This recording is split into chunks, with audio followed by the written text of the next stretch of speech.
This is how it works, simplified.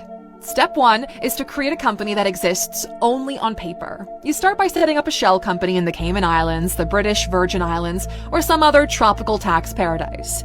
This company doesn't have an office, employees, or products. It might just live inside of a filing cabinet at a law firm. But on paper, it's real and it can legally own things. Step 2 is to let the company own the wealth. Now, instead of putting your name on the deed to your mansion, the company owns the mansion. Instead of opening a Swiss bank account in your name, the account belongs to the company. You don't own the yacht or the art collection or the intellectual property. The company does. So if someone comes after your assets for taxes, lawsuits, or political reasons, you shrug because technically you own nothing. Step 3 is to add a trust to seal the deal.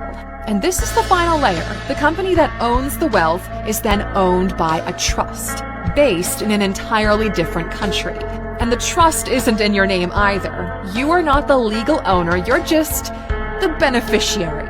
You get to live in the house, sail the yacht, use the jet, but nothing is tied to you directly.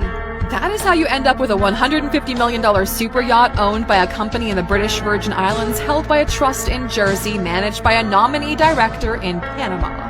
But, okay, if your name isn't attached to your money, how do you actually spend it? Because the moment you transfer money from an offshore account to your personal one, especially in your home country, it becomes taxable.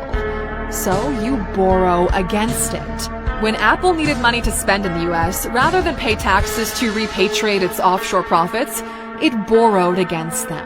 If you've got billions sitting in an offshore account, you can use those assets as collateral and take out a loan, often at ultra-low interest rates. This way you get access to cash without triggering a tax event. And then you borrow again and again and again and again until you die.